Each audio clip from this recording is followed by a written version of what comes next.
Hello friends, welcome to বাস্তু visions with Susmita.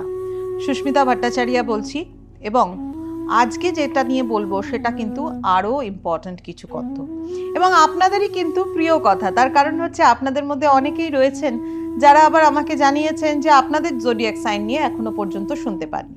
আজকে কিন্তু আরও কয়েকটা জোডিয়াক সাইন বলবো। যাদের এই রাশিগুলোর মধ্যে রয়েছেন যারা আপনারা, তারা কিন্তু এই রাশির জাতক জাতিকারা কিভাবে আগামী দিনটাকে শুরু করবেন, মানে আগামী দিনটাকে শুরু করবেন মানে এই বছরটা কিভাবে কাটাবেন। কারণ আমরা জীবনে অনেক কিছু ডিসিশন নিই, অনেক কিছু এক্সপেকটেশন রাখি, অনেক কিছু বদল করি, পরিবর্তন আনি। তো সেগুলো আমাদের কি করা উচিত হবে, নাকি যেখানে রয়েছেন সেখানেই স্টিক করে থাকা উচিত হবে? এই ডিসিশন মেকিংয়ে কিন্তু আমরা অনেক সময় অনেক কিছু গন্ডগোল করে ফেলি।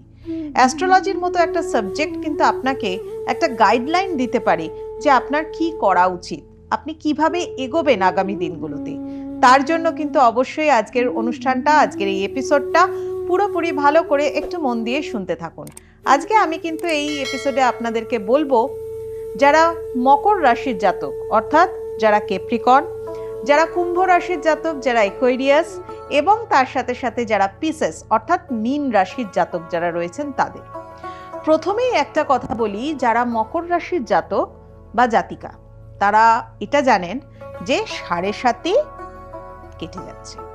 এটা একটা খুব আনন্দের কথা। 7.5 বছরের যে ফেজটা ছিল সেটা থেকে আপনি মুক্ত হয়ে যাচ্ছেন।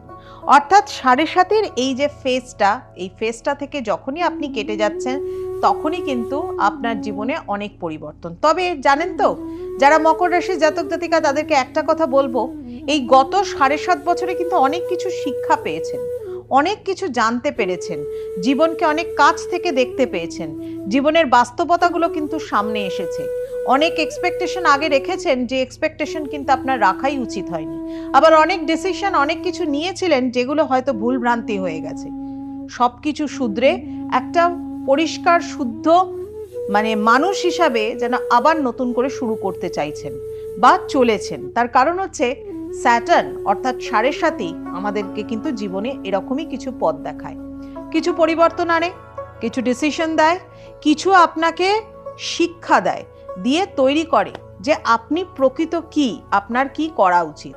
তো যা কিছু আপনি জেনেছেন, যা কিছু করেছেন, সেটা দিয়ে আবার নতুনভাবে লড়াই শুরু করুন। কারণ মকর রাশির জাতক জাতিকাদের কিন্তু এই বছর ফিনান্সিয়াল স্টেবিলিটি আসবার কথা।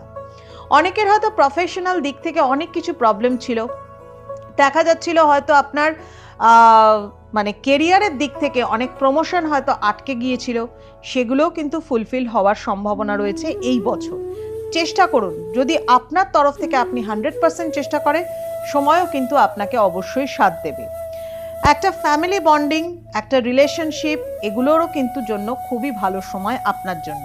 তার কারণ রিলেশনশিপের দিক থেকে আপনি ভালো সময়ের মধ্যে দিয়ে যাবেন। রিলেশনশিপ আপনার বেটার হবে আগের থেকে অনেক। পারিবারিক রিলেশনশিপ হোক বা পার্সোনাল রিলেশনশিপ হোক, সব কিছুই কিন্তু অনেক বেশি আগের থেকে ভালো হবে।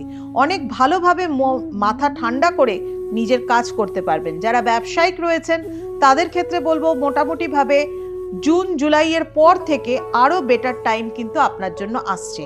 যদি মনে করেন কোনো প্রফেশনাল মানে চেঞ্জেস করবেন, তাহলে বলবো এই বছর সেগুলো কিন্তু করা উচিত হবে না।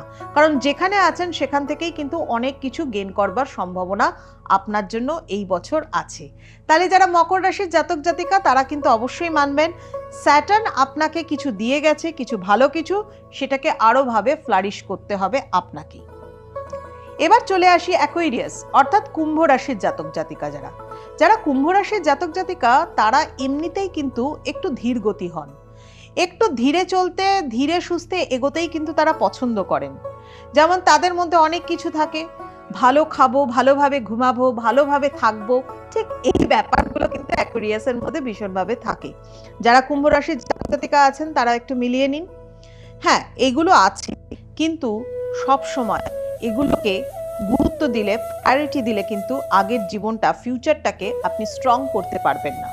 ফিউচারটাকে স্ট্রং করবার জন্য কিন্তু আপনাকে খুব স্কিলফুলি এগোতে হবে এই বছর। 2025-এ কিন্তু আপনাদের রেসপন্সিবিলিটি অনেক বেশি বেড়ে যাচ্ছে, কারণ নিজের রেসপন্সিবিলিটির দিকে কিন্তু অবশ্যই নজর রাখতে হবে, কারণ আপনি কিন্তু 7.5 শেষ ফেজটা দিয়ে কিন্তু যাচ্ছেন। তো এই 7.5 শেষ ফেজের মধ্যে দিয়ে যখন যাচ্ছেন তখন কিন্তু অবশ্যই মাথায় রাখতে হবে কিছু রেসপন্সিবিলিটি আপনার আছে, অনেক বেশি ডিসিপ্লিনড আপনাকে ওয়েতে চলতে হবে, এবং যা যা এখনো ওয়ার্ক আপনার বাকি রয়েছে সেগুলোকে এই বছর ফুলফিল করবার চেষ্টা করুন।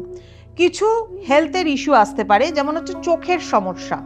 বেসিক্যালি যারা অ্যাকোয়ারিয়াস রয়েছেন তাদের কিন্তু এই বছরে দেখা যাবে হঠাৎ করে ভীষণভাবে চোখের সমস্যা হচ্ছে, পাওয়ার ইনক্রিজ হতে পারে, বা অন্য ধরনের কোনো সমস্যা, চোখের সমস্যা হতে পারে, রেটিনা সংক্রান্ত প্রবলেম বা আরো অন্য ধরনের কিছু সমস্যা, কিন্তু যা কিছু আই রিলেটেড সমস্যা হতে পারে। এর জন্য আমি একটা জিনিস আপনাদেরকে বলবো, বাস্তুর মধ্যে দক্ষিণ দিকে এবং পূর্ব দিকে, এই দুটো সেক্টরে, দক্ষিণ দিকে এবং পূর্ব দিকে এবং এন্টায়ার পুরো সাউথ ইস্টের দিকটাতে যদি কোনো রকম ভাবে আপনার বাড়িতে জলের স্থান থাকে তাহলে বাস্তু দোষকে কাটাবার জন্য সত্তর চেষ্টা করুন, প্রথম কথা। দ্বিতীয় কথা হচ্ছে দক্ষিণের দিকে কোনো লাল জাতীয় বস্তু রাখুন, পূর্ব দিকে কোনো সানরাইজের ছবি রাখুন, এবং দক্ষিণ পূর্ব কর্নারে কোনো আয়না রাখুন। দক্ষিণ পূর্ব কর্নারে পূর্ব দিকের দেওয়াল করে কোনো আয়নাকে স্থাপন করুন। সেই আয়নাটা আপনার হাইটেই হতে হবে এরকম কোনো ব্যাপার নেই। সেই আয়নাটা যদি ছোট্ট হাইটেরও হয়, মানে ছোট্ট যদি হয়, মানে 8 ইঞ্চি 6 ইঞ্চিরও যদি হয়, তাতেও কোনো অসুবিধা নেই, আপনি সেটাকে কিন্তু প্লেস করতে পারেন। কিন্তু এমনভাবে প্লেস করবেন দেখবেন যাতে আবার মেন এন্ট্রান্সকে ফেস না করে, বা কোনো রকম কোনো টয়লেটের ডোর বা কিচেন ডোরকে যেন ফেস না করে, সেগুলো মাথায় রেখে কিন্তু অবশ্যই প্লেস করতে হবে। এবার আসি অ্যাকোয়ারিয়াসের পর হচ্ছে পিসেস, অর্থাৎ হচ্ছে মীন রাশির জাতক জাতিকা যারা রয়েছেন। যারা মীন রাশির জাতক জাতিকা রয়েছেন তাদের ক্ষেত্রে বলবো লিগ্যাল চ্যালেঞ্জেস কিন্তু আসতে পারে এই বছর, অনেক রকমের লিগ্যাল চ্যালেঞ্জেস কিন্তু আসতে পারে। দেখুন, মীন রাশির যারা জাতক জাতিকা রয়েছেন তাদের কিন্তু এই বছর বিবাহ যোগ রয়েছে।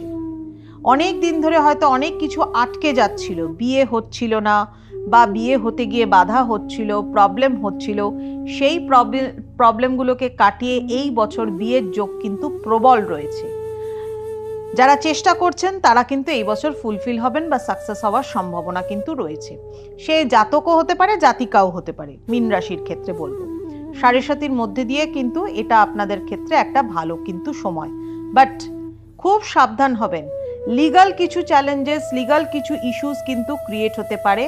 আপনি কিন্তু অযথা কোনো ঝামেলায় জড়িয়ে পড়তে পারেন, হয়তো কোনো দোষ করেননি কিন্তু সেই জায়গার মধ্যে দিয়ে কিন্তু আপনাকে রান করতে হতে পারে। এবং ভ্রমণ, যখন কোথাও বেড়াতে যাবেন খুব সাবধানে, কারণ হেলথ ইস্যুস কিছু আসতে পারে, অর্থাৎ আমরা বলে থাকি সাধারণত একটা অ্যাক্সিডেন্টাল প্রন কিন্তু হতে পারে। তো সেক্ষেত্রে ভ্রমণের ক্ষেত্রে কিন্তু অবশ্যই হেলথ রিস্কের ব্যাপার থাকে, সেটার দিকে একটু নজর দেবেন, এবং তার সাথে সাথে কিন্তু অবশ্যই নিজেকে যথাযথভাবে সঠিকভাবে প্রোটেক্টেড রাখবার চেষ্টা করবেন এই সমস্ত হ্যারাসমেন্ট থেকে, কারণ লিগ্যাল হ্যারাসমেন্ট আপনার জীবনে এই বছর শুরু হলে এটা কিন্তু লং টার্মে রান করবে, আপনাকে বিভিন্ন রকমভাবে মানসিকভাবে প্রেশার ক্রিয়েট করবে এবং মানসিকভাবে অশান্তির মধ্যে ফেলে দেবে। তো যাই হোক, এই সমস্ত ব্যাপারগুলো থেকে নিজেকে ঠিক রাখতে হবে। আর দেখুন, যা কিছু আজকে আমি বললাম ক্যাপ্রিকর্নের সম্পর্কে বা অ্যাকুয়ারিয়াস বা আমাদের পিসেস সম্পর্কে, সবটাই কিন্তু হচ্ছে ইউনিভার্সালি, মানে পৃথিবীতে যত মীন রাশির জাতক জাতিকা আছেন, যত কুম্ভ রাশির জাতক জাতিকা, যত মকর রাশির জাতক জাতিকা, সকলেরই কিন্তু এই রকম ধরনেরই আছে, কিন্তু ইন্ডিভিজুয়ালি বিচার করলে কিন্তু আলাদা আলাদা হবে।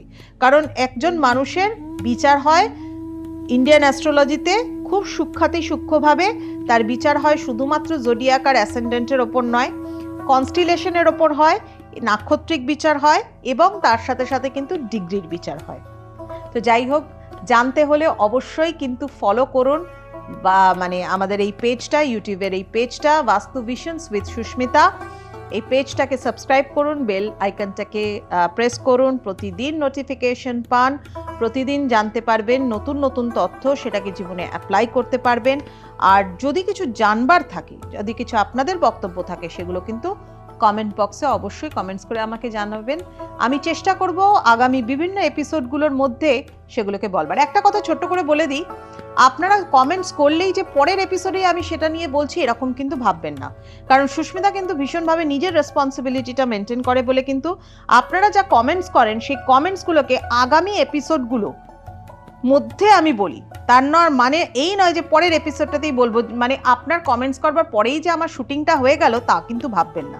খুব পরিষ্কার কথা, যে কারণে এপিসোডগুলো আপনাকে ফলো করতে হবে আপনার নিজের কমেন্টসের উত্তর জানবার জন্য। আজ এই পর্যন্তই আসি তাহলে, বাই।